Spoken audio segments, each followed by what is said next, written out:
Hi అండి, welcome back to my channel. ఈ vlog వచ్చేసరికి జంగాల ఆయన మా ఇంటికి వచ్చారండి.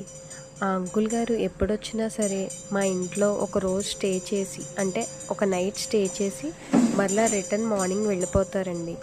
అంకుల్ ఇలా గంటతో విభూదు చుట్టూ రాస్తా ఓం అనే సౌండ్ వచ్చేలా చేశారండి. అది మొత్తం చూడండి, ఆ సౌండ్ కూడా మీకు వినిపిస్తుంది.